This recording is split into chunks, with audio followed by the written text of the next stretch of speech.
Lideramos el camino de la opinión pública y buscamos que la cultura del debate alcance consensos y soluciones a los problemas de nuestro país.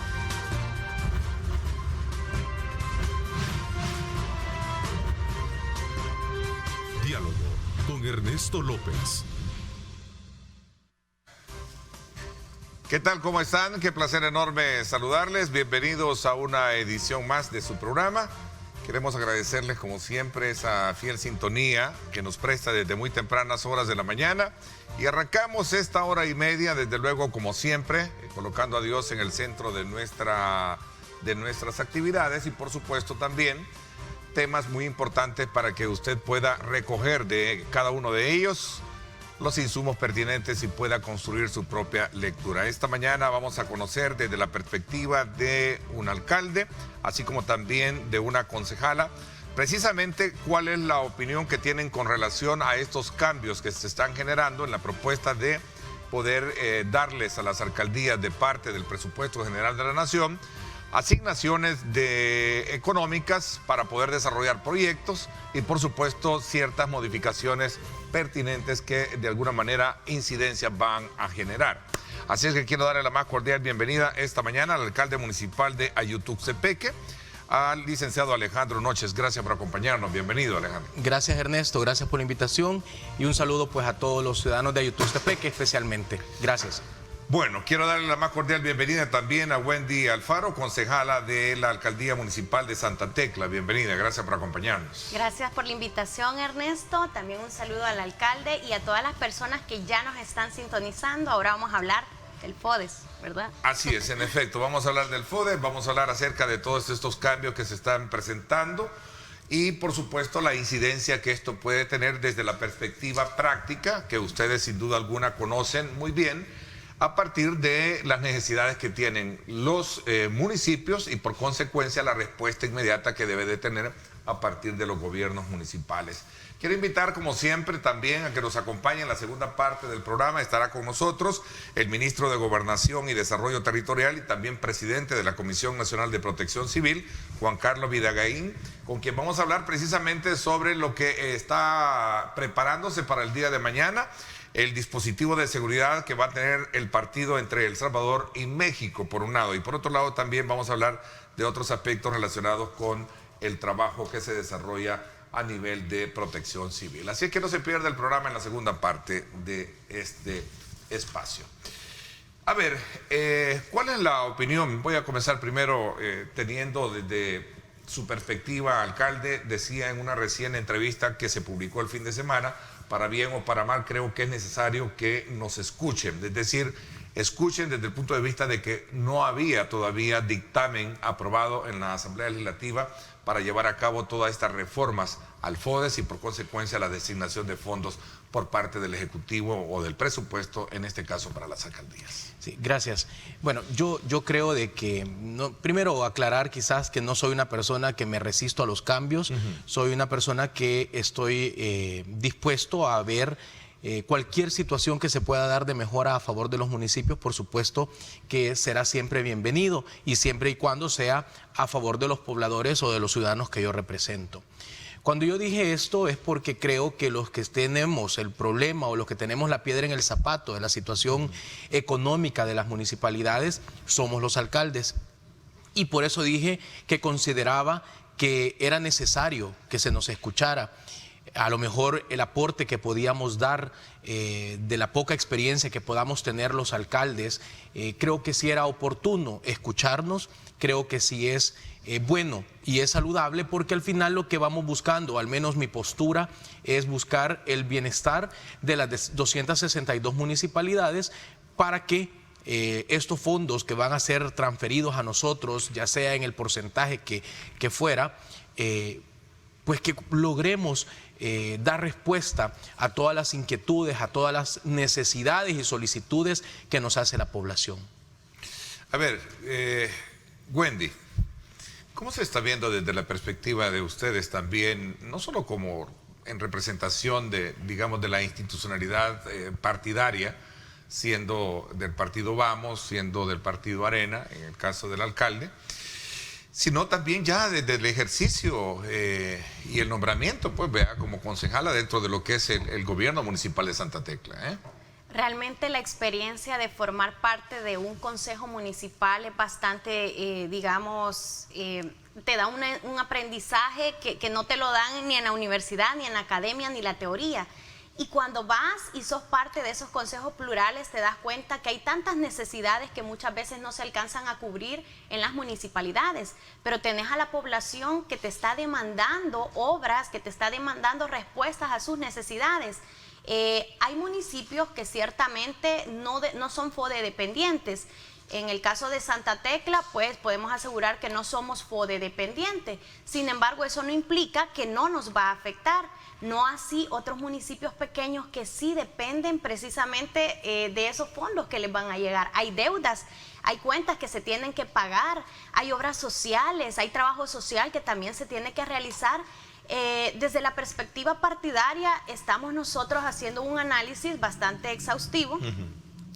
En el sentido que, bueno, se está manejando un discurso que esta medida se está llevando a cabo precisamente porque se quiere acabar con la corrupción.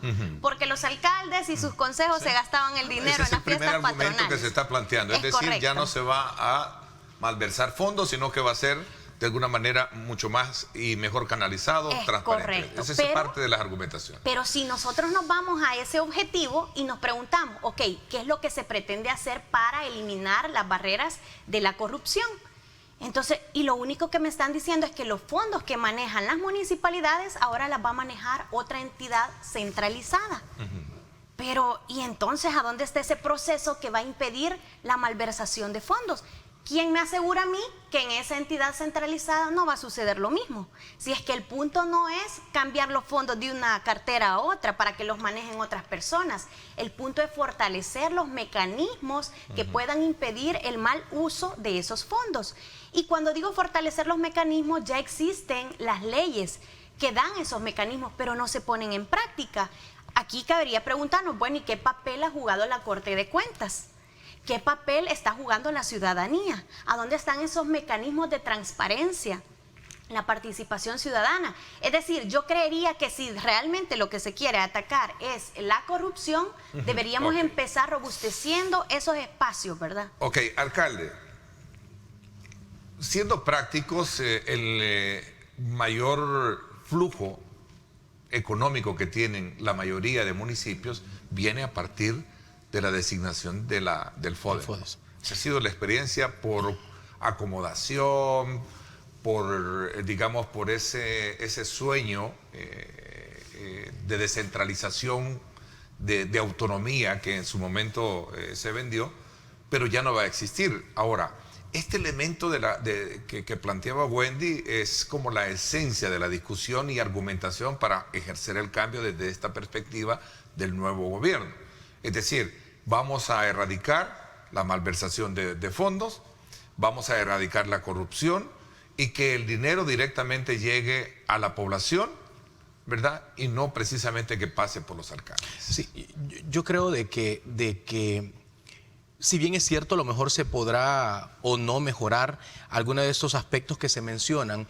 Sin embargo, yo también creo que para eso están las diferentes instituciones, para que ellas sean las garantes de la buena o no buena utilización de los recursos. Muchas veces, y por experiencia, cuando estaba en mi primer periodo, cometimos errores por el desconocimiento. Tenemos reparos de Corte de Cuentas, tuvimos observaciones, sí hemos sido auditados y sí estamos siendo auditados año con año. Es decir, ahí están los mecanismos de control, los cuales, repito, en el caso de Ayutuxtepeque, el Consejo Municipal hemos sido señalados por algún tipo de situaciones que no se han hecho de la manera correcta. Yo creo de que las instituciones deben de fortalecerse para un mejor desempeño o un mejor uso de los fondos o de los recursos que se nos asignan a las municipalidades. A mí sí me preocupa el tema cuando se habla de los porcentajes y si bien es cierto, tú decías, por ejemplo, el caso de mi municipio. Nosotros, el FODE representa el 65% del presupuesto. Del presupuesto total de la alcaldía. Estamos hablando de qué cantidad, perdón. Son 2 millones más o menos lo que nosotros recibimos. Y lo que yo recaudo es 1 millón. Al año. Al año. Entonces, para mí sí es significativo y para mí sí es importante. Y que es un municipio que aparentemente no tiene muchas necesidades, sobre todo por lo inmerso a estar a la cosmopolita. Es correcto. Pero sin duda alguna tendrá muchas... Sí hay necesidades que resolver. Hay todavía problemas de calles, hay todavía problemas de parques. Bueno, de hecho tiene varios cantones, ¿no? Tengo 2 cantones, pero que son como con 30 o 40 caseríos. Caseríos. Cada cantón. Entonces, sí es complicado, no es tan fácil el tema de que... solo se va a trasladar a una dirección, está bien, si eso va a ser la parte de, digámoslo así, de las obras civiles o de la obra civil que se va a realizar. Pero yo me pregunto, ¿y la parte social cómo la vamos a poder ejecutar? Porque me van a dar un porcentaje para funcionamiento, para libre disponibilidad, según lo que ahí se dice. La otra parte la hará la dirección nueva que se está creando con esta ley. La DOM, ¿verdad? Que es la Dirección de Obras Municipales. Pero ¿y la parte social? Y te pongo un ejemplo. Yo tengo una clínica. ¿Qué es lo social? Yo tengo una clínica municipal. Por ejemplo, en este momento la he logrado y la estoy financiando con los fondos de emergencia que se nos entregaron el año anterior. Con eso la estoy financiando en este momento. Pero normalmente la he financiado con el FODES, donde doy la consulta y donde doy el medicamento gratuito. ¿Qué pasa cuando se me termina el fondo de emergencia que he destinado para este programa? Ya no podré entonces dar la atención. Tengo una guardería. A ver, y le voy a hacer una pregunta porque cualquiera puede estar diciendo, a lo mejor sea un funcionario, ¿y es responsabilidad de la alcaldía tener una clínica de salud y no para eso está el Ministerio de Salud?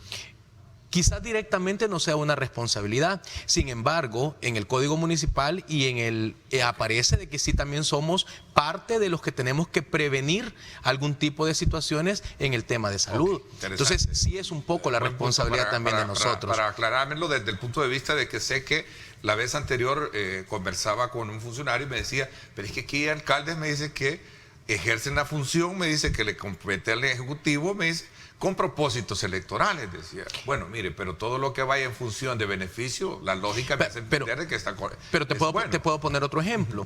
Y eso lo vivimos, creo que todos los municipios, durante todo el tiempo que quizás tengo historia en este sentido. Hay una fuga de agua, llegan los de ANDA, rompen la calle que quizás acabas de inaugurar, reparan la fuga y ahí te dejan todo el hoyo, todo el bache, toda la calle destruida. La gente, ¿a quién le reclama que le vuelva a reparar la calle? Le correspondería a ANDA repararla. Y quienes la reparamos somos las alcaldías. Entonces, no es una cuestión de protagonismo o de cuestiones electorales. Es una cuestión que la gente lo que quiere es que le resolva sus problemas. Y por eso te menciono ese ejemplo. Porque para mí me significa mucho dinero cuando yo realizo un plan bacheo. Y la mayoría de los baches que nosotros reparamos en el municipio son a causa de fugas que han llegado a reparar los de ANDA y que no me reparan las calles. Ahora, ¿con qué fondo lo voy a poder realizar? ¿Con qué fondo lo voy a poder ejecutar? Y sé que tengo que darle respuesta a la población. A la población al final no le interesa a quién le corresponde. Lo que la población quiere es que el alcalde le resuelva los problemas. Tengo una guardería donde atiendo gratis a 50 niños, se les da educación, se les da alimentación, se les da salud y se financia del FODES, lo cual ya no se podrá continuar, a no ser que comience a cobrar por el servicio de la guardería. Entonces son situaciones en las que a mí me preocupan lo social y por eso yo decía, creo que en algún momento yo hice hasta una propuesta y decía, y con todo respeto obviamente lo hago, está bien que nos asignen un porcentaje para funcionamiento, ¿por qué no nos asignan también un porcentaje para la parte social, que es lo que manejamos, más la parte de obra civil que va a manejar esa nueva dirección? Vamos a ver, Wendy, en ese mismo énfasis de lo que estamos conversando, ¿cómo lo examinas tú y cómo lo ves aplicado precisamente dentro de ese contexto de una realidad urbana que es diferente a la que a lo mejor tenga Yutuxtepeque, como es Santa Tecla? Yo me imagino a todos los alcaldes haciendo fila en una oficina para pedir obras, así me lo imagino. Y qué delicado es esto, porque fíjese, Ernesto, el artículo 203 de la Constitución, no estoy hablando de ninguna ley secundaria, estoy hablando de una ley suprema, dice que los municipios serán autónomos en lo económico, en lo técnico y en lo administrativo. Precisamente cuando nace el tema del FODES, surge para darle autonomía económica a las municipalidades. Ahora bien, ¿se pueden centralizar estos fondos? Se preguntará alguien, ¿verdad? Bueno, miren lo que dice el artículo 207 de la misma Constitución y dice, para garantizar el desarrollo y la autonomía económica de los municipios se creará un fondo, ahí está, o sea, ya en la Constitución ya está que se creará el Fondo para el Desarrollo Económico y Social de los municipios. Pero dice, los fondos municipales no se podrán centralizar en el Fondo General del Estado. O sea, más claro de lo que lo dice no lo podría decir, ¿verdad? No se podrán centralizar ni emplearse sino en servicios para provecho de los municipios. Ahora, ¿qué es lo que se pretende hacer? Se va a centralizar. Entonces yo me fui a la propuesta de reforma constitucional que está haciendo el gobierno y yo dije, bueno, de pronto ya contemplaron esto y no se van a contradecir. Pero curiosamente, en esa propuesta de reforma a la Constitución, tanto el artículo 207 como el 203, sí tienen unas leves modificaciones, pero no cambian el sentido de la autonomía de las municipalidades. ¿Qué quiere decir esto? Que de echar a andar, porque ya se aprobó en la Comisión de la Asamblea Legislativa la reducción del FODES, y con ello pues la aritmética les va a acompañar para dar paso a todo este proyecto. ¿Qué pasaría? Entonces estamos frente a una inconstitucionalidad, que incluso si ellos lograran reformar la Constitución, si vamos a seguir los procedimientos constitucionales, en la próxima asamblea se tendría que ratificar, es decir, todavía no podría entrar en vigencia. Entonces, ante esto, pues vemos una grave violación, ¿verdad? Estamos hablando ya de una parte legalista, es decir, a partir de que, a tu criterio, Wendy, está dentro de la Constitución y no precisamente bajo una simple modificación o un decreto, en este caso sería ejecutivo. A ver, tengo acá dos versiones, una de Pedro Durán, alcalde de San José Villanueva, que dice tocar el FODES es tocar al pueblo. Al final son comunidades menos favorecidas las que sentirán en carne propia el recorte ahora anunciado. Eso es lo que se plantea. También hay otra versión, veamos lo que piensa el diputado Guillermo Gallegos del partido Gana, dice no se viola la autonomía. Aquí va, a esto quería llegar, un poco a lo que tú planteabas. No se está violando la autonomía porque ellos van a decidir qué obras van a hacer. Lo que se quiere evitar con la reforma es, regresamos al tema, corrupción. Es decir, entonces la nueva institución, la nueva organización, el nuevo ente que se va a crear va a tener la varita mágica para desaparecer la corrupción. Señores, miren, a mí la verdad me da pena a veces escuchar a algunos diputados hablar del tema de la corrupción cuando ya la ley del FODES tiene un reglamento del FODES y claramente establece que, por ejemplo, el artículo 15 del reglamento de la ley del FODES, ¿qué es lo que dice? Bueno, los consejos municipales harán del conocimiento en forma trimestral a los habitantes de su respectivo municipio por medio de cabildos abiertos o por cualesquiera otros medios de comunicación el uso que le han dado a los fondos. ¿Qué significa? Es decir, hay mecanismos para transparentar. O sea, la excusa que se van a malversar fondos, esa excusa no es válida, señores. Si yo quiero robustecer la parte de la lucha contra la corrupción, ¿por qué no le damos más poder a la población? Y también quizás hay que agregar algo. A veces se habla de la ley del FODES y se dice que los alcaldes hemos utilizado para pagar salarios el FODES. Pero si la ley me lo permite, entonces, ¿cuál es el inconveniente? La ley me permite, dice la ley que hasta el 25% puedo utilizarlo para salarios, honorarios, dietas, sueldos, bonos, aguinaldos, etcétera. Entonces, no es cierto que no se puede. Yo creo de que a veces se quiere hacer ver mal solamente la mala utilización que en algún momento se puede dar. No estoy diciendo que no puedan existir situaciones de ese tipo. Sin embargo, la ley sí te establece y te lo faculta. No vamos a hacer más allá de lo que ya está permitido o de lo que tenemos que realizar. Y si hay formas de estar notificando, y no solamente a la población, también tenemos que estar informando a las diferentes instituciones de la utilización de dichos fondos. Cabe destacar que a pesar de... Bueno, sigamos con este tema de la autonomía, porque este fue como el sueño, digamos que comparándolo un poco a Morazambe hace años, de ver a una Centroamérica unida y libre, ¿verdad? Y libre, ¿verdad? Pero también teniendo cada quien su autonomía. Así nació el FODES en aquel entonces. Cuando yo recuerdo, no sé si fue la administración del doctor Calderón Sol o... Sí, creo que Calderón Sol fue el que promovió precisamente esta modalidad, ¿no? Así entiendo, que fue en aquel momento que se inició. Y sí, realmente yo creo que sí es importante la descentralización. ¿Y por qué? Porque en la medida estamos descentralizados, llegas más cerca de aquel más necesitado. Llegas más cerca de aquella situación de emergencia o aquella situación compleja que se presenta y que a lo mejor las demás instituciones no logran o no alcanzan a llegar. Y ese es el papel de nosotros como alcaldías, de llegar hasta el último rincón de cada uno de los municipios. A mí me surge de repente otra duda también. Y cuando tengamos situaciones eventuales de emergencia a causa de lluvias, a causa de tormentas, yo tengo un caso en este momento que no he podido realizar los proyectos por la misma falta de los fondos y que es una situación que están complicadas las comunidades. Entonces, ahí es donde viene y de alguna manera, pues esos son los detalles que me preocupan y que, como dije, yo si hubiese querido poder expresarlos en el lugar que corresponde, que hubiese sido la comisión o donde me hubieran querido escuchar, para poder exponer este tipo de situaciones que somos los que estamos viviendo día con día el problema. ¿Y cree que hubiese sido escuchado y atendido?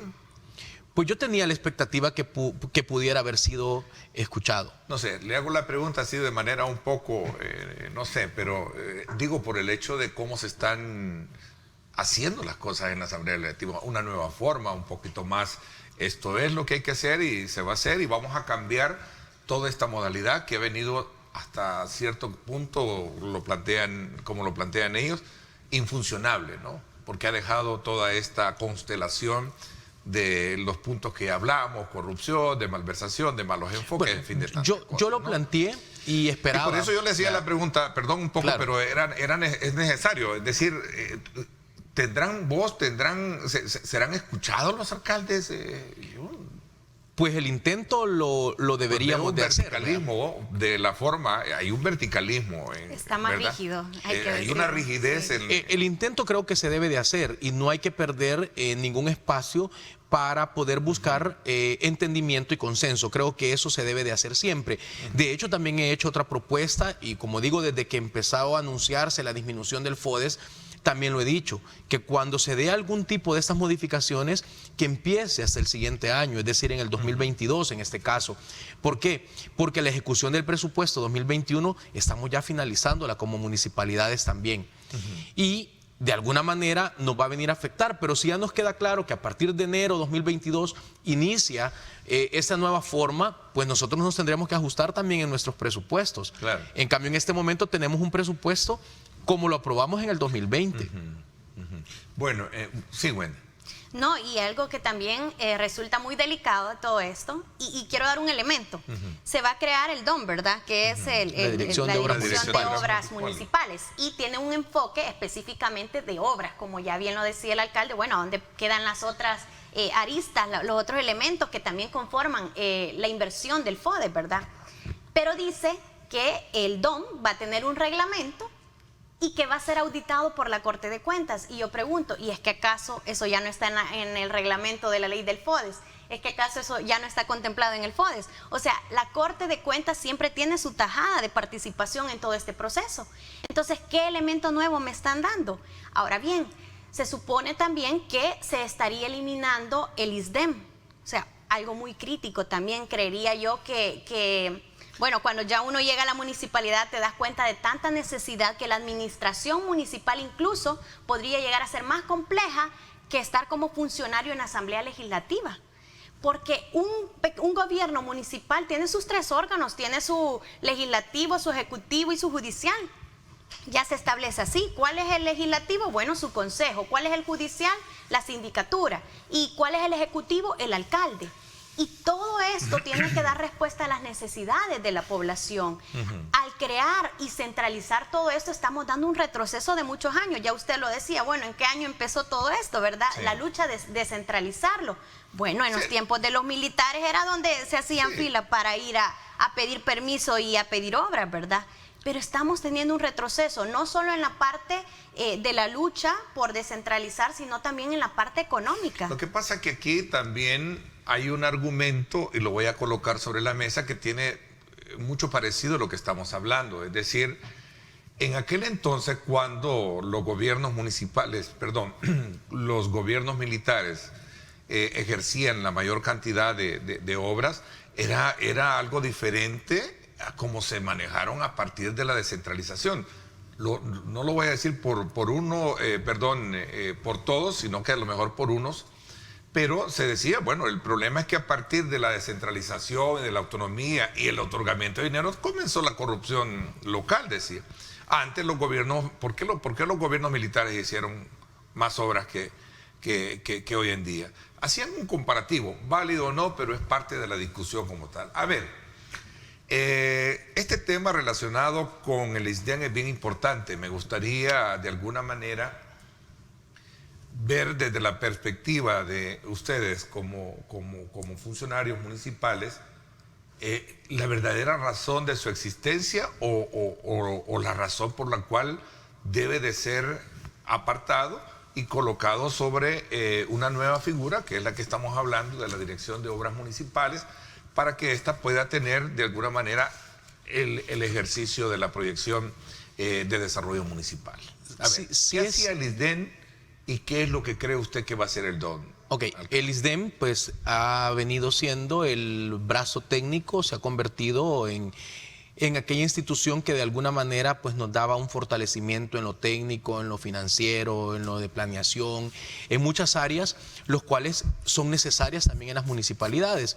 Ya decía Wendy hace un momento, uno no nace aprendido siendo alcalde o concejal. Esto se va aprendiendo conforme uno va en el transcurrir de su gestión. Y el ISDEM, como las demás instituciones que tienen que ver con el tema municipal, lo que se va buscando es ese fortalecimiento en todas las áreas técnicas y también en algunos elementos. Por ejemplo, Ayutuxtepeque se ha visto beneficiado con mejoras de modernización que ISDEM mismo nos ha ayudado para hacer algún tipo de implementación en razón de atender a los ciudadanos, con tema del registro del estado familiar, por ejemplo. Entonces, son situaciones o instituciones que sí vienen a ser útiles para el desarrollo municipal. Ahora, si todas estas funciones van a ser absorbidas por la otra dirección, ok, habrá que esperar para poder dar una evaluación y para poder dar un análisis al respecto. Más allá de cómo se llame la institución que lo va a desarrollar, lo importante es que no se deje de hacer este tipo de acciones. Ok, me voy a hacer una pausa. Te doy la palabra cuando regresemos, Wendy, sobre ese punto, porque sin duda alguna, ahora pues con esta nueva versión, esta nueva modalidad, estaríamos hablando de que de estas 262 comunas van a estar recibiendo el 1.5, quedó, ¿verdad? Sí. 1.5% de los ingresos que recoge el Estado y que coloca en el presupuesto, y los cuales estos van a tener lo que decía usted, la libre disponibilidad. Esto va a ser para la libre disponibilidad. Correcto. ¿Verdad? Ahí va a ser el tema de salarios, ahí va a ser lo que usted quiera hacer con eso. ¿Sí? Sí. Sin embargo, pues la inversión pública local ya estará bajo la, digamos, función que va a tener en sustitución de lo que sería esa designación para las alcaldías, esta Dirección de Obras Municipales conocidas como DOM. Actualmente son alrededor de casi de 500 millones los que se estaban dando, ¿verdad? Un poco más, como 590 creo. 590, sí. Casi los 600 millones. 552.9 millones.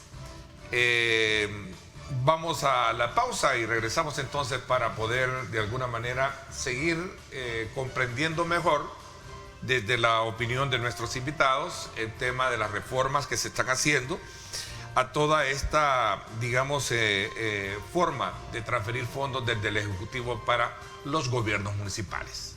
Pausa, regresamos. Es momento de hacer una parada inteligente. Pasa por un Starmart de Texaco. Texaco con Tecron. Libera tu potencial. Presenta. El informe del tráfico a esta hora de la mañana, gracias. Recuerde usted, es momento de hacer una parada inteligente. Pase por un StarMart de Texaco. Texaco con Tecron, libera tu potencial.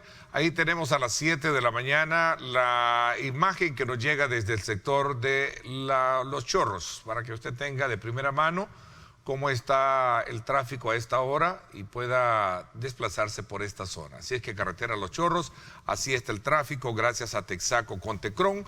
Vamos inmediatamente a conocer otra versión de imagen que nos venga desde otro punto de la capital. Vámonos entonces hasta el oriente de la capital. Allá está el sector del Boulevard del Ejército. Tenemos desde luego una fluidez vehicular a esta hora de la mañana, una versión importante para que usted vea que en este martes no tenemos mayores complicaciones de tráfico, especialmente en esta arteria que siempre a esta hora pico pues representa un dolor de cabeza. 7 de la mañana en punto, gracias a Texaco con Tecron, libera tu potencial. Este fue el informe del tráfico. Es momento de hacer una parada inteligente. Pasa por un StarMart de Texaco. Texaco con Tecron. Libera tu potencial. Presentó.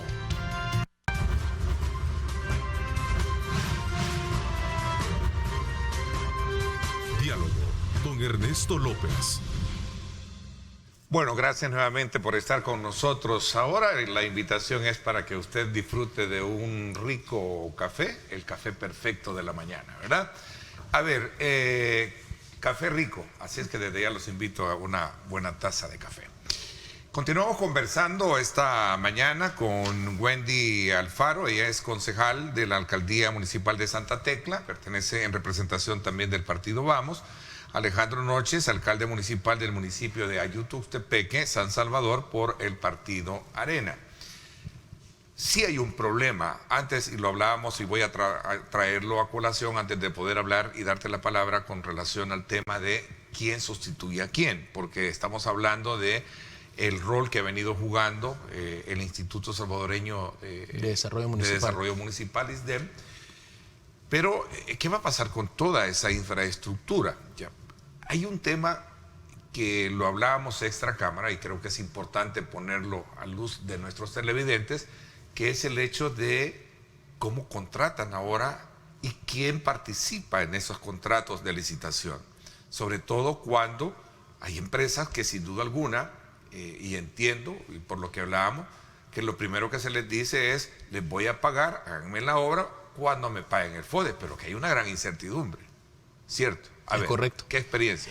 Bueno, en este momento nosotros hemos tratado de continuar con normalidad dando los servicios, pero también realizando obras, las que se han podido ejecutar. Hemos realizado los procesos de adjudicación o los procesos de licitación, y a la hora pues de que ya está quien va o ha quedado según el proceso, pues se le hace el planteamiento de que nos haga el proyecto y que se le pagará después cuando tengamos los fondos. ¿Y qué le dicen? En algunas oportunidades pues nos han dicho que sí, en otras nos dicen que muchas gracias. ¿Vea? Entonces, eso en cuanto a proyectos, en cuanto a otro tipo de insumos que se compran como municipalidades, nadie nos quiere dar crédito por las mismas deudas que tenemos. Yo no tengo deuda con el sistema financiero, pero sí tengo deudas con proveedores, deudas de corto plazo, pero que sí realmente significan. Yo tengo una deuda casi de $1 millón de todo lo que ¿Cuánto le deben del FODE? Porque entiendo que eso se va a tener que honrar. Entiendo que antes de que entre a esta modalidad. Es correcto. Yo he visto señales de que se nos ha ido entregando. Yo espero que pronto sigamos recibiendo el complemento de lo que se nos adeuda para poder solventar compromisos. A mí me deben de FODES aproximadamente 1.600.000. Yo debo más o menos 1 millón, porque tampoco voy a caer en la irresponsabilidad de endeudarme más con proveedores de lo que pasarme de los meses que me adeudan. Entonces, eso es como hemos ido trabajando. Hay situaciones o hay proyectos que están por realizarse, pero que no hemos logrado concretizar nada por el mismo hecho de de que de alguna manera no nos creen o no confían en las municipalidades que les vamos a pagar. Entonces, todos quieren que lo paguemos de contado, nadie nos quiere dar créditos. Es decir, es un poquito complicado manejarse de esta forma. Las licitaciones en Santa Tecla, ¿cómo están? Bueno, en el caso de Santa Tecla sí nos hemos visto un poquito más afectados en el sentido que pues hay mucha incertidumbre, tanto para las instituciones financieras, los proveedores, etcétera, y constantemente se están lanzando licitaciones que están quedando desiertas. Hay muchos factores que influyen. Uno es el tema de la pandemia. ¿Porque no participan o porque no las ganan? Desierta significa que ningún proveedor va y dice, mire, quiero participar. Es decir, no llega ninguno. O cuando no cumplen los requisitos también de lo que uno pone en la base de licitación. O que no cumplan los requisitos, porque o es que no llegan porque realmente yo qué voy a ir a hacer si ni me van a pagar. Bueno, han habido casos donde no ha llegado nadie a decir, bueno, mire, esta es mi oferta. ¿Por qué? Porque hay mucha incertidumbre. Es decir, incluso hoy en día las instituciones financieras ni siquiera quieren prestarle a las alcaldías, ¿verdad? Porque no se sabe qué va a pasar con el tema de las municipalidades. Es decir, retirar estos fondos va a implicar incluso retirar personal, dejar de hacer obras, dejar de darle tratamiento a muchas situaciones sociales, como ya las explicaba el alcalde. Es decir, es muy complejo. Y es que quizás para tú sacar un crédito, tienes que dar en garantía algo. Y lo que normalmente se ha hecho es dar en garantía el FODES, porque de ahí es donde te descuentan o te aplican la orden de descuento. Entonces, pero porque había también un compromiso del Ejecutivo de entregar ese FODES. Exacto, pero entonces aquí viene la situación. Hoy ninguna institución financiera o difícilmente una institución financiera te va a dar este crédito por lo mismo. Ahora, aquí también, y es mi obligación en este momento como periodista, trasladarle las inquietudes que también se recogen desde el otro lado, es decir, desde el otro lado de la moneda, ¿verdad? De la otra cara de la moneda. Y el otro elemento es que algunos críticos o análisis críticos que se le ha hecho precisamente a la figura del FODES es que también este ha sido de alguna manera un mal necesario, porque también les ha permitido a muchas alcaldías a no reinventarse, a no trabajar precisamente por volver atractivo sus municipios para que de alguna manera se conviertan en focos de inversión y generación de nuevos, digamos, negocios que le permitan la sustentabilidad y la sostenibilidad con relación a su recaudación tributaria. ¿Qué dice, alcalde? En el caso particular, pues sí hemos buscado a la empresa privada, hemos buscado promover inversión, porque de hecho Ayutuxtepec que casi no tiene empresas, y bien lo dices tú, pero no es porque no querramos o porque cerremos puertas. Al contrario, lo hemos buscado, estamos en espera, estamos que van a evaluar, pero no se concretiza al final nada. También es importante mencionar que de alguna manera los territorios a veces no dan tampoco las condiciones como para generar este tipo de situaciones.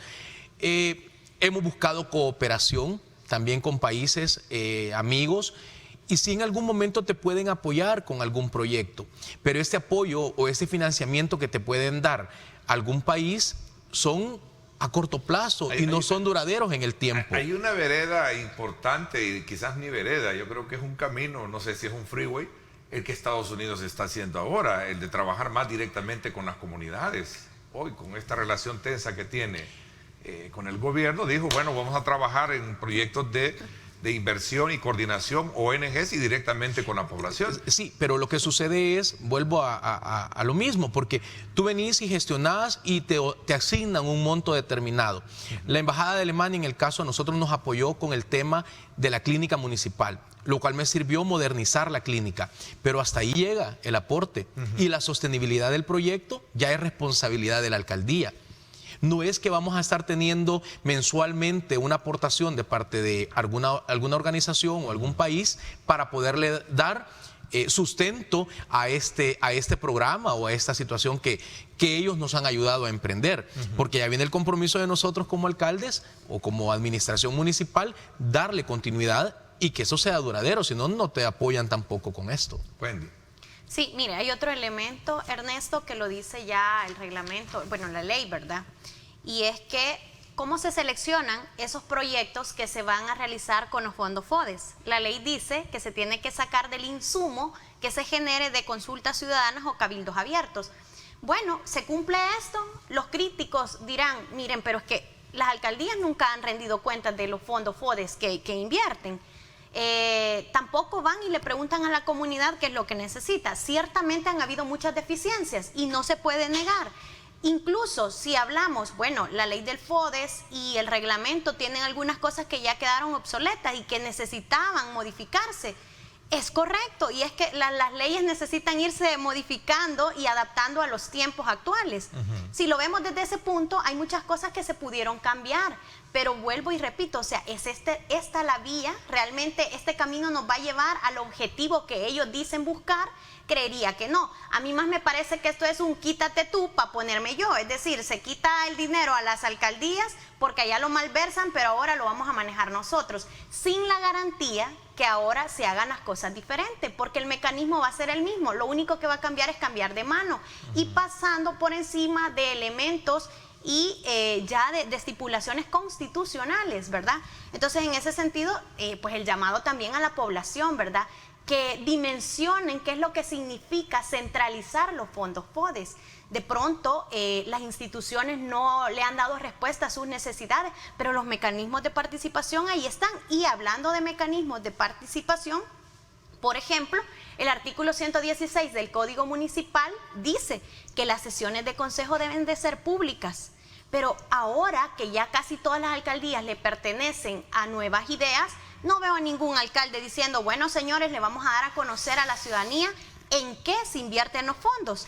Y a raíz de eso, yo lo dije en campaña, este día yo voy a presentar al Consejo Municipal de Santa Tecla la propuesta formal para que se incluya en el presupuesto del próximo año el tema de acondicionar la sala donde tenemos las sesiones de consejo para que nuestras sesiones sean públicas. Independientemente de lo que pase, la población va a tener de primera mano cómo se están tomando las decisiones con los fondos que usted paga. Entonces, esperaría yo que si lo que se busca es erradicar la corrupción, bueno, el Consejo Municipal, el equipo del alcalde de Santa Tecla apoyen esta moción, y no solo ellos, sino las 262 alcaldías municipales, porque esto ya no es que si quiero, ya esto es un mandato que nos da el Código Municipal y que como funcionarios nosotros debemos cumplir, ¿verdad? A ver, a la larga estamos esperando que se logren saldar las cuentas. Sí. El mejor ejercicio va a ser en la práctica tenerlo como ya decimos en la mano y ver qué se puede hacer. El tema de la capitalización de los recursos que puede tener un municipio, por ejemplo, decía usted, bueno, hay Tuxtepec no tiene mucho. ¿Cuánto se recauda? Estamos recaudando un promedio de $100,000 a $110,000 mensuales. Eso es lo que recaudamos, de tasas e impuestos. La cooperación es poca. La cooperación es poca. En este momento estamos nada más teniendo cooperación por parte de USAID, que nos están apoyando en algunos temas, principalmente del registro familiar, cementerios, con implementación de las partidas de nacimiento digitalizadas, porque no lo tenía la alcaldía y hemos estado trabajando en eso. No es un tema barato, sino que es algo costoso y que como alcaldía quizás no hubiésemos podido llegar a esa modernización. Estamos trabajando en esos aspectos que se han priorizado para dar una mejor atención y un mejor servicio a la población. Ahora, ¿Cómo creen ustedes, y creo que aquí vamos a ir ya aterrizando en el análisis que hemos tenido desde la perspectiva de ustedes, como estar al frente de esta situación, cuál va a ser al final el impacto político? Ya hablamos un poco porque entiendo de que estamos hablando de un impacto de carácter social, económico para las alcaldías, incluso hemos visto en algunos municipios que han despedido, por cierto, y no se han pagado salarios, pues también, ¿verdad? Porque no, todos los municipios tienen características distintas en cuanto al tema de dinero o fondo, Wendy. Bueno, yo creería que el impacto negativo va a empezar desde un retroceso donde pasamos de una lucha que quería descentralizar la función de las municipalidades y hacerlo más cercano a la gente, a nuevamente estar centralizando la ayuda, es decir, todo va a depender del gobierno. ¿Qué significa esto? Bueno, más burocracia, ¿verdad? Incluso hoy en día un ciudadano no sabe a dónde abocarse para pedir una obra. Yo me refería más, ok, sí, al impacto administrativo, etcétera, al impacto político electoral, porque quieras o no, esto en algún momento va a tener que tener la exigencia de una población a su alcalde, y si su alcalde no le cumple, al final la gran pregunta es que debe de cumplirle entonces en este caso el Ejecutivo, la dirección de obras municipales, que es la que va a trabajar más directamente. A eso me refería concretamente. Yo creo que, bueno, los salvadoreños lamentablemente somos no somos de tan rápida reacción. Quizás pase un periodo que nos va a costar el hecho de ver que no es tan fácil la cosa como se pintaba, ¿verdad? Pero también va a cobrar factura el hecho de que todo esto se está tomando inconsultamente, es decir, no se está tomando en cuenta la opinión de los alcaldes, los consejos municipales, la misma población, que a la larga te va a pasar factura, porque todo esto va a tener un costo político. Quizás a corto plazo va a beneficiar al gobierno en alguna medida por el discurso de que no, ahora ya no van a tener de dónde manosear los fondos, ¿verdad? Entonces, pero ese discurso va a tener un periodo de vida corto, porque luego va a venir la exigencia de la población para pedir resultados, y ahí es donde se va a poner en entredicho todo este sueño que nos están vendiendo. Alcalde. Es complicado. Yo creo que solamente los que estamos en la función como alcalde nos damos cuenta de las exigencias de la población, porque a veces se pasa de la solicitud a la exigencia, y con todo el derecho y con toda la razón, si somos los que estamos administrando ese municipio con ese objetivo, con el objetivo de resolver los problemas por los cuales ellos nos han dado la oportunidad.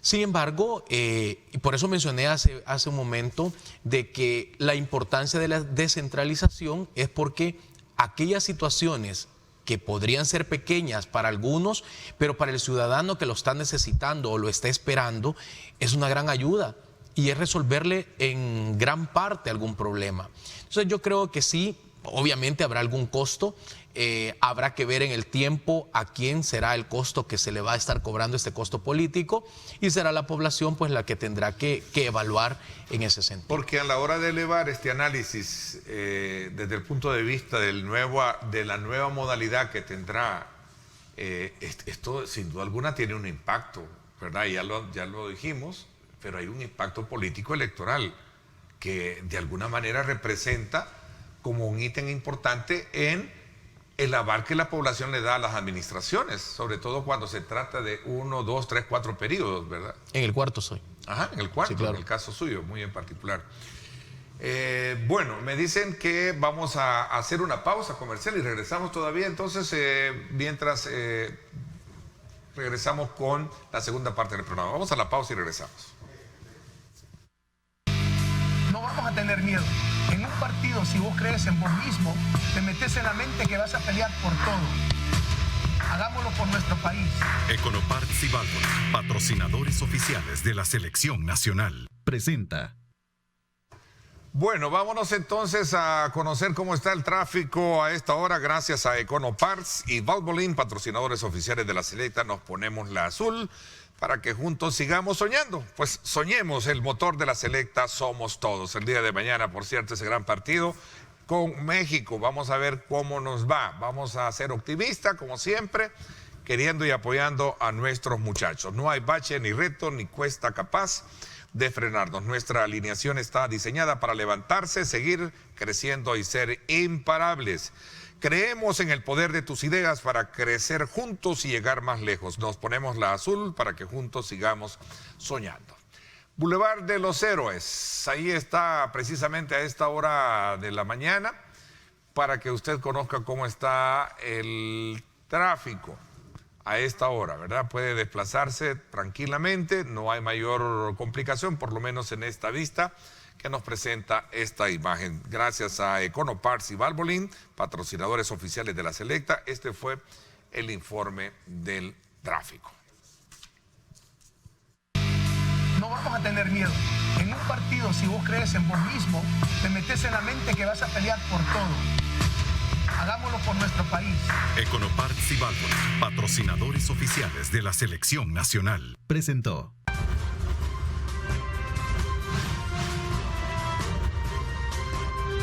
Diálogo con Ernesto López. Gracias nuevamente por estar con nosotros. Son las 7:23 y creo que ya a manera de reflexión, ¿cuántas alcaldías son las que tiene su partido, por ejemplo? Según las últimas elecciones, 35. 35. ¿Van a sentar alguna postura como partido, como alcaldías, frente a este tema? Ya hemos estado en algún momento discutiendo los alcaldes. Digo, una posición ya unánime, ¿no? Sí, ya hemos discutido, nos hemos sentado en algún momento a evaluar los diferentes temas y lo que se ha planteado, y bueno, yo he sido uno de los que siempre he dicho que se busque una interlocución para poder encontrar algún tipo de diálogo y a la apertura yo sí soy totalmente para lograr esto. A ver, Wendy, en el caso de ustedes también. Bueno, como fracción vamos coherente con el discurso que hemos tenido y respetuosos de la Constitución. Tanto la diputada Claudia Ortiz como su servidora estamos tratando de activar o velar porque mecanismos de transparencia, de participación ciudadana puedan llevarse a cabo antes de tomar esta ruta. Es decir, primero hay que agotar todas las instancias, no tenemos un censo poblacional, todavía es subjetivo la forma en que se entrega el FODES, hay muchas deficiencias, estamos de acuerdo en que se tienen que hacer algunas modificaciones, pero estamos conscientes que esta no es la vía. Ok, el tiempo se me fue, quiero agradecerles el que me hayan permitido conocer desde la perspectiva de ustedes el impacto, los cambios y lo que se prevé, pues a partir de toda esta nueva modificación a toda la parte legal que tiene el FODES y esta nueva, digamos, modalidad de ejercicio de desarrollo municipal que puede tener esta nueva oficina conocida como DOM. Gracias, alcalde, por habernos acompañado. Gracias, Wendy. Gracias. Estaremos más atentos adelante para conocerlo. Nos vamos a la pausa, 7:25. ¿Cómo estarán los preparativos, los dispositivos para poder de alguna manera tener y evitar contagios del COVID-19 en el partido entre la Selección Nacional y México? Esto será el día miércoles. Vamos a conversar esto con el ministro de Gobernación y presidente de la Comisión Nacional de Protección Civil en cuestión de segundos. Espérenme.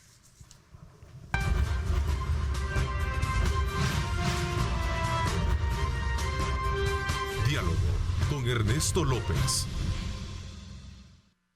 Bueno, gracias nuevamente por estar con nosotros. Continuamos con nuestra emisión de esta mañana, de día martes. Saludos muy cordiales a todos aquellos que están conectados con nosotros a través de las redes sociales. Muchísimas gracias por interactuar.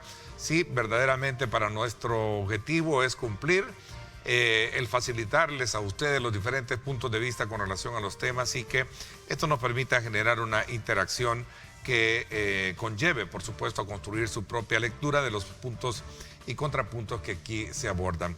Quiero darle la más cordial bienvenida al ministro de Gobernación y presidente de la Comisión Nacional de Protección Civil, Juan Carlos Videgaín. Gracias por acompañarnos, ministro. Muchas gracias. Bienvenido. Gracias por la invitación. Es un placer estar aquí con ustedes. Ministro, la vez anterior que se llevó a cabo el partido entre Panamá y El Salvador, se vio desde luego bastante menos aglomeraciones. Creo que los aficionados fueron menos y como que hubo un nivel de conciencia sobre precisamente la necesidad de cuidarnos hoy con esto de la pandemia, ¿no? Sí, cuéntanos un poquito para mañana cuál es la expectativa, que se tiene precisamente para el partido. Bueno, yo creo que es importante iniciar, como bien lo ha hecho, y ver lo que sucedió el partido pasado. Nosotros como gobierno, el principal mensaje era quédese en casa, autoprotéjase. Escúchelo en Radio Fuego, véanlo en televisión. Correcto. ¿Vea? Entonces, así es. Sí, a pesar de las recomendaciones, ustedes deciden ir al estadio, pues el gobierno, como siempre, se ha caracterizado, el gobierno del presidente Nayib Bukele, en prepararse, anticiparse y planificar todas sus acciones para salvaguardar la vida de los salvadoreños. La recomendación es quédese en casa, no se exponga, autocuídese, pero si usted lo hace, nosotros estamos listos, estamos preparados y hemos dado y vamos a mantener las mismas recomendaciones que se mantuvieron en el partido pasado. Pero ese es el principal mensaje, es importante dejarlo muy claro, es importante hacer esa conciencia, esa reflexión, que tengan también todas las personas esa autorreflexión en que se cuiden.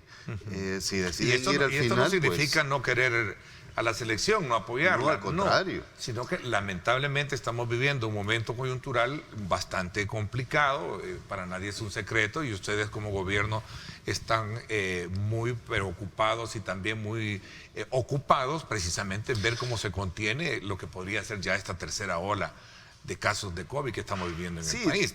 De hecho, a la selección hay que apoyarla todo el tiempo y han venido haciendo un excelente trabajo. Pero también hay que ser conscientes, como usted lo dice, que todavía estamos en pandemia. Sin embargo, no tenemos, y lo dije, lo he estado diciendo antes, no hay una crisis sanitaria como otros países, y eso nos permite tener una economía activa. Parte de esa economía activa son estas actividades y otras que se están realizando, y el gobierno está haciendo su parte, y es importante que la población ponga de la suya también para acatar todas las medidas de bioseguridad. ¿Cuáles van a ser los dispositivos? Mejor dicho, ¿en qué consiste el dispositivo?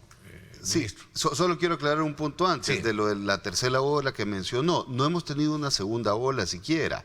Hemos tenido picos, alzas y bajas, pero todavía no se puede decir técnicamente que hemos llegado a tener una segunda ola, porque la pandemia ha estado y quizás muy bien solo para manejada. aclaración, lo hice en referencia, esta mañana escuchaba unas declaraciones de unos expertos médicos en el área epidemiológica, y hablaban precisamente que a lo mejor estábamos viviendo así. Un buen punto para poder hacer la aclaración, pero no hay que bajar la guardia, lo importante es eso, ¿no? Ese es el mensaje principal, no hay que bajar la guardia, el virus ahí anda, está. Y hay que seguirnos cuidando. Bueno, el operativo que se ha montado es igual que el de la vez pasada. Hemos nosotros colocado más de 2.000 personas de todas las instituciones. Vamos a tener 50 personas de protección civil, bueno, va a subir este número un poquito, una brigada de bomberos adentro del estadio, más de 1.300 elementos de la Policía Nacional de Protección Civil, vamos a tener más de 300 elementos del Ministerio de Salud, más de 18 elementos de Fosalud, 27 comandos de salvamento, la Policlínica Casa de la Salud, que son los que atienden a los jugadores, y vamos a tener elementos del Viceministerio de Transporte apoyando con el tema de tránsito a la División de Tránsito de la Policía Nacional Civil, y también vamos a tener elementos del CAM, de la Alcaldía de San Salvador, apoyando con el tema de la seguridad de las periferias del estadio, pero también con el tema de las ventas. Es muy importante recalcar que las ventas al interior del estadio están prohibidas.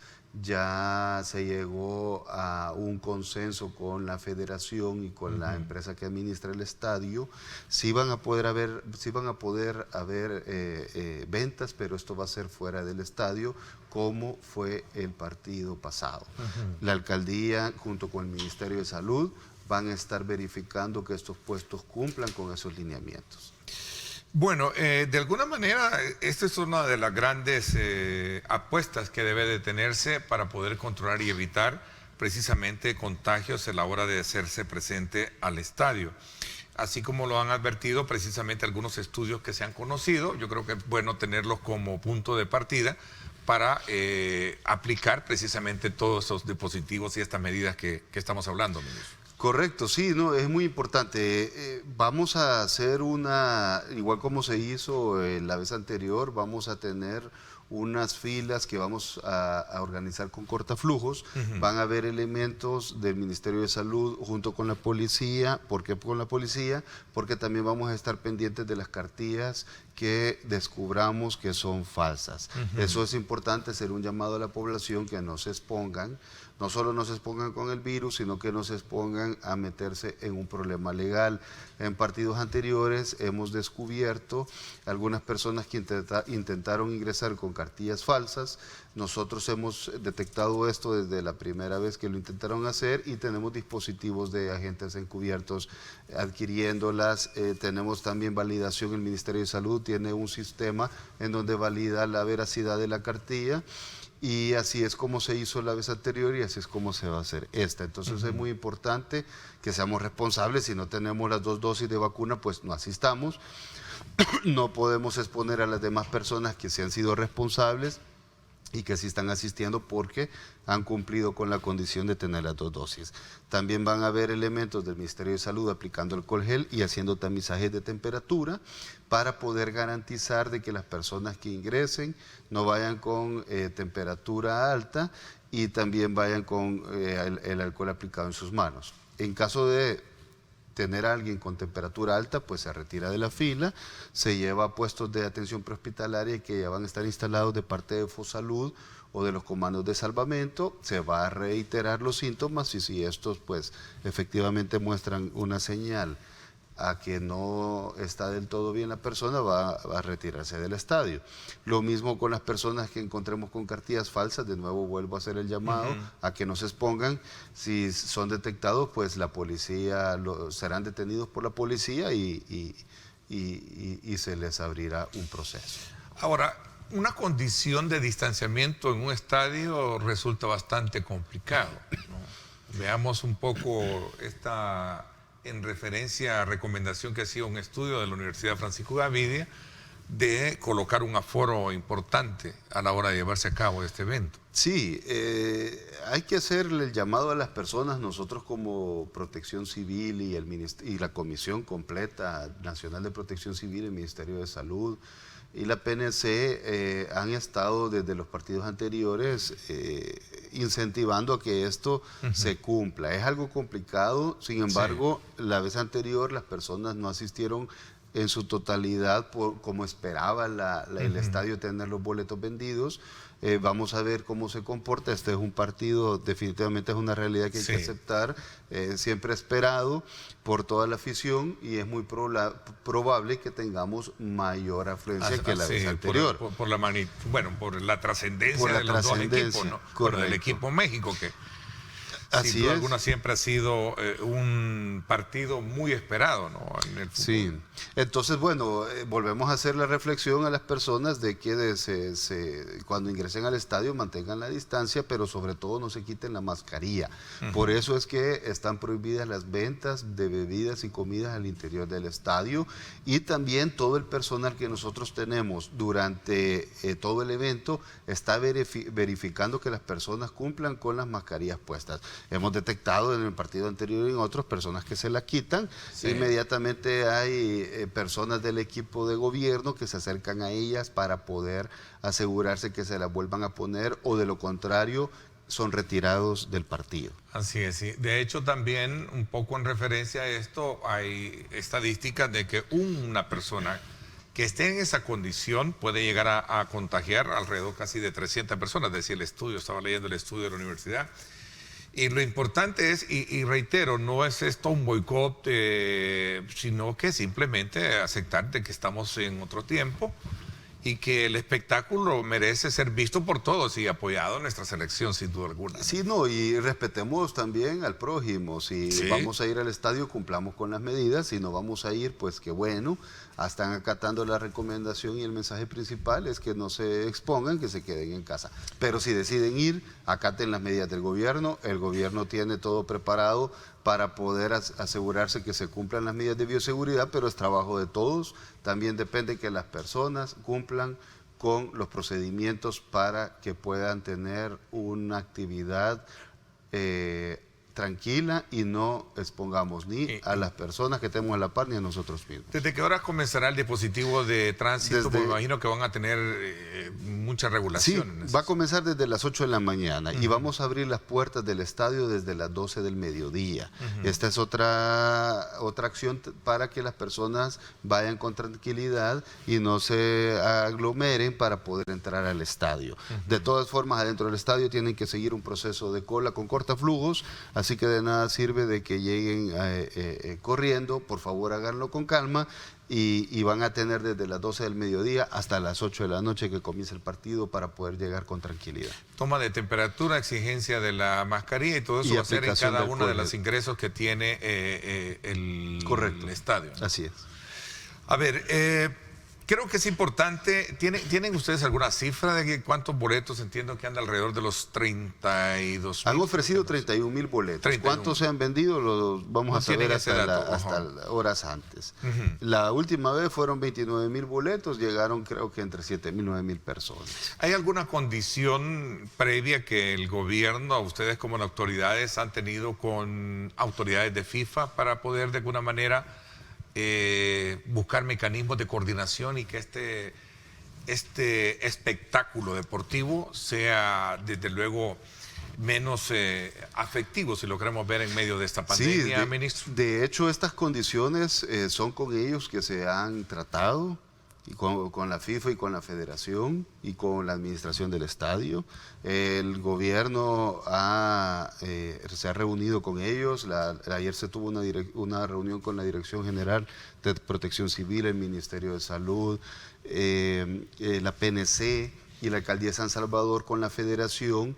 Y a estas condiciones fue que se llegó. También el tipo de ingreso que se va a tener, así como se tuvo la vez anterior, y otras medidas que he mencionado durante el programa. Todo esto lo hemos hablado con la Federación y ellos están al tanto y de hecho están sumados a cumplir estos requerimientos. Ok, Protección Civil, PNC, Ministerio de Salud, hasta el CAN me decía que también va hasta el CAN va a verificar con el Ministerio de Salud la seguridad fuera del estadio, como los puestos de comida que no puedan ingresar bebidas y comida adentro del partido. Eso es bien importante porque mucha gente a lo mejor cree que se va a permitir ingresar bebidas o algunas cosas prohibido, está prohibido, ¿verdad? Sí, correcto. Pueden ingresar solo sin ninguna comida, ninguna bebida. Lo importante es que vayan a ver el estadio bien protegidos. Ok, entonces me queda claro este tema. Voy a hacer una pausa comercial. Voy a aprovechar también como presidente de la Comisión Nacional de Protección Civil.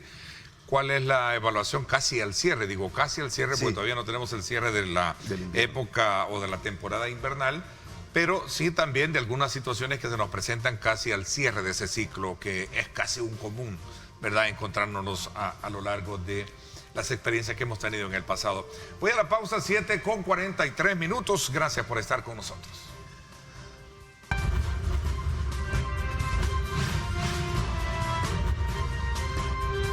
Diálogo con Ernesto López. Bueno, gracias nuevamente por estar con nosotros. Ministro, voy a quedarme un poquito porque hay preguntas que están haciendo acá con relación al partido de este miércoles. Y dice acá, ¿por qué razón, dice, si estamos en un momento difícil del COVID, por qué entonces no suspendieron el partido? Por eso hacía yo la pregunta, creo que es una pregunta que se la hice la vez pasada. Y ponen el ejemplo de Costa Rica, por ejemplo, lo que se llevó a cabo. Sí, lo que decía la vez pasada, nosotros no estamos en un nivel de crisis sanitaria como están otros países. Eso hay que reconocerlo. También se reconoce que tenemos un pico, también tenemos que ser conscientes del autocuido y que la economía está activa. Si nosotros tuviésemos una crisis sanitaria como se ha tenido en otros países, pues obviamente las medidas fueran diferentes. Al inicio de la pandemia, sí fuimos muy estrictos en esto porque no conocíamos la pandemia, no conocíamos lo que se venía, no conocíamos cómo se iba a comportar. Teníamos información de dónde se estaba desarrollando fuera de nuestras fronteras. Sin embargo, nosotros fuimos muy anticipados, muy precavidos, nos organizamos y eso ha dado un buen resultado en el manejo de la pandemia. Eso es importante entenderlo. Es importante entender que ya pasó 1 año y medio y que el mejor preventivo para esto es las 2 dosis aplicadas de la vacuna. Es importante mandar ese mensaje y que por favor los que no lo hayan hecho, que lo hagan. Por eso es que nosotros estamos haciendo este tipo de actividades, este tipo de operativos para poder salvaguardar la vida de los salvadoreños. Lo mismo pasó con las vacaciones de agosto. Dimos el mismo mensaje. El mensaje principal era quédense en casa, pero si deciden salir, cumplan con las medidas de bioseguridad que estamos pidiendo que se cumplan y que el gobierno activó en ese momento para que los salvadoreños pudieran tener unas vacaciones con medidas de seguridad adecuadas. Pero también mandábamos el mensaje del autocuido y esta no es la excepción. Si ustedes no se sienten seguros, pues es bien fácil, no se expongan y no vayan al estadio. Si deciden irse, no se expongan y cumplan con las medidas de bioseguridad para que no corran ningún riesgo de infección. A ver, aquí me preguntan si no lograron en algún momento bajar la cantidad. Se podría, aquí está la pregunta bien. ¿Se pudo haber negociado la cantidad de boletos con las autoridades para evitar la aglomeración? Preguntan ya que no se cerraron la participación del público, ministro. Es que eso no es un tema de si se negocia o no. Al final dudo mucho que asistan las 31,000 personas, así como esperaban el partido anterior 29,000. Esa es la taquilla que se abre. En realidad el pueblo salvadoreño ha sido muy consciente, han acatado las medidas de bioseguridad y también los mensajes que el gobierno les transmite. Yo espero que esta vez acaten el mismo mensaje y que la afluencia sea mínima, así como fue la vez anterior. A ver, ok, nos queda claro, acá decía alguien, bueno, la Asamblea pudo haber detenido, dice, el ingreso o la suspensión de la presencia de público, pero no se hizo. Ministro, voy a aprovechar estos minutos que nos quedan para poder hablar acerca de los planes que se tienen ya para el cierre del ciclo de invierno. Sobre todo porque estamos desde luego ya en vísperas de poder tener el cierre. Creo que está proyectado para ahí, creo, el 10 de noviembre. La primera, segunda semana de noviembre. Primera, segunda semana de noviembre. Tenemos proyectado que sea el cierre oficial del invierno. Ok. Esperemos que estos días que hacen falta no suceda más. Por el momento no tenemos ninguna proyección de que venga alguna tormenta. ¿Qué experiencia nos deja este invierno? Sobre todo por todos los acontecimientos, un poco en recapitulación de lo que hemos tenido. Sí, bueno, la experiencia principal que nos deja es que definitivamente el trabajo en equipo y el trabajo articulado que el gobierno ha hecho, que caracteriza mucho este gobierno, ha tenido muy buenos resultados. También hay que decirlo que la población ha sido muy juiciosa a seguir las medidas de prevención de accidentes durante la temporada invernal, porque hemos tenido pocos casos de fallecimiento. Sí hemos tenido, pero han sido pocos comparados a otros años. Yo creo que esto se debe mucho a que las personas acataron las medidas. En los momentos donde tuvimos crisis complicadas, fueron bien atendidas y definitivamente vamos a volver a hacer lo mismo. Todo es perfectible en el tiempo y vamos a ver qué otras cosas se pueden mejorar para el próximo invierno. Tengan la plena seguridad de que vamos a seguir trabajando de la misma manera y el buen trabajo que se hizo esta temporada invernal lo vamos a ver en las próximas y en las que vienen y vamos a ver qué otras cosas hay que mejorar.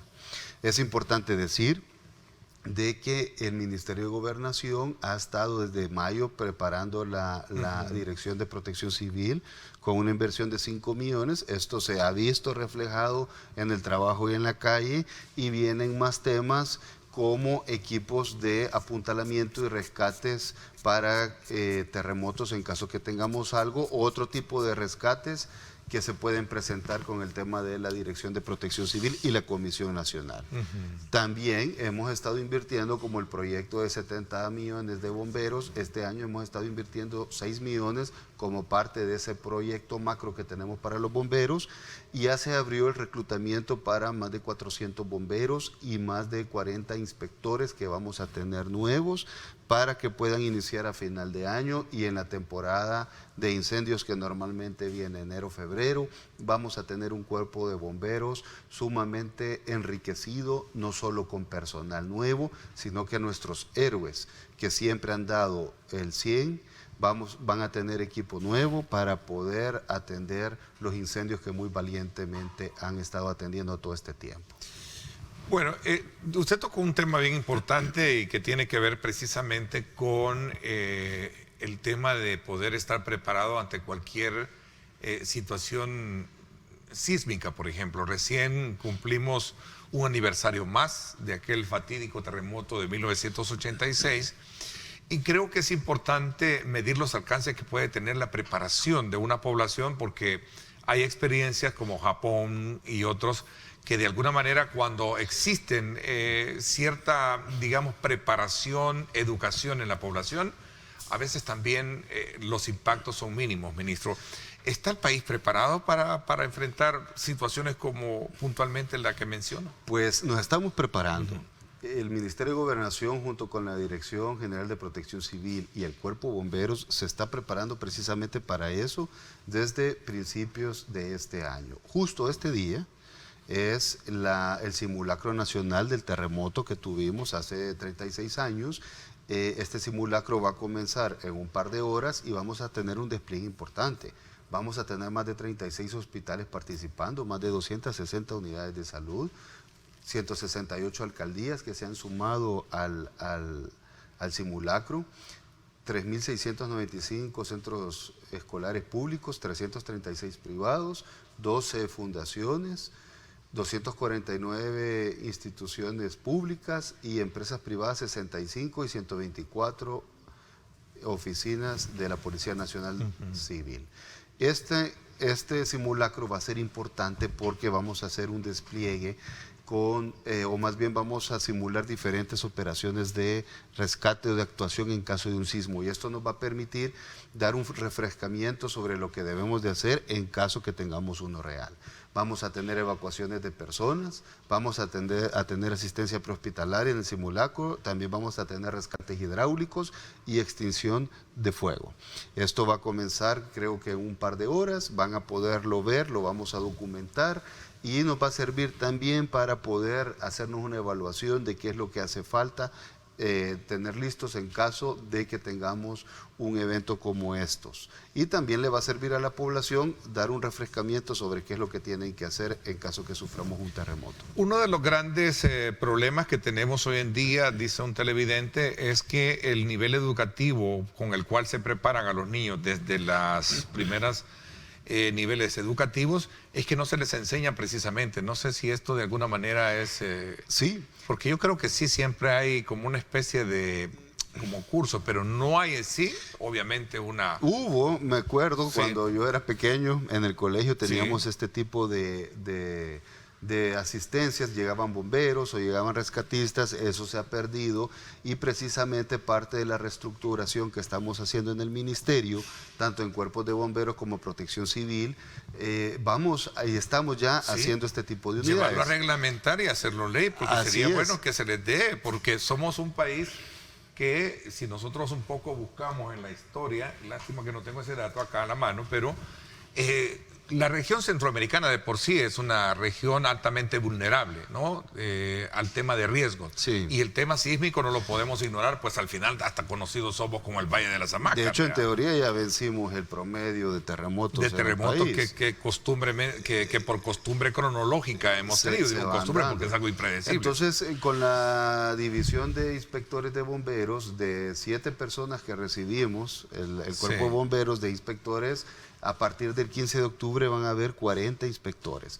Parte de sus funciones va a ser análisis o inspecciones de infraestructura, pero también van a tener la tarea de poder dar este tipo de educación en las escuelas, y esto es lo que hacía falta y lo que el amigo televidente estaba comentando. Efectivamente ya estamos en ello. Ministro, ¿y lleva la propuesta de presupuesto 2.8%, ¿no?, de incremento al FODE, del incremento del presupuesto, o no?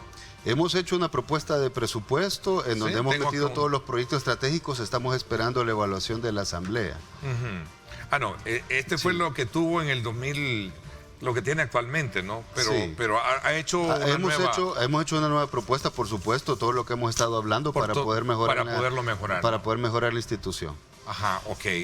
Vamos entonces a estar a la expectativa. ¿Cuál será al final el término de la discusión y la reorientación, lo que habrá que asignar en las partidas de presupuesto en la Asamblea Legislativa? Ministro, entonces, mañana, ¿todo listo para comenzar con el dispositivo? De nuevo, hacemos el llamado a las personas. El mensaje principal es quédense en casa, no se expongan. Si deciden ir, el gobierno está preparado. Por favor, acaten todas las medidas de bioseguridad. Así es, se trata de que nos cuidemos todos, ¿verdad? Y la verdad que ahí está, Radio Fuego tiene una muy buena transmisión, tiene derechos exclusivos, ¿verdad? Y todo el equipo y el staff de profesionales ahí para que usted pueda tenerlo de primera mano también, ¿verdad? Y así evitamos exponernos al contagio. Gracias, ministro, por venirnos a poner en la actualidad de ese dispositivo que comienza a partir de las 8 de la mañana. Correcto. El día de mañana. Bueno, muchas gracias. Gracias, Saludos. Ministro. Por mi parte, esto es todo por hoy. Pásenla bien y, como siempre, recuerden lo más importante: amar a Dios sobre todas las cosas. Lideramos el camino de la opinión pública y buscamos que la cultura del debate alcance consensos y soluciones a los problemas de nuestro país.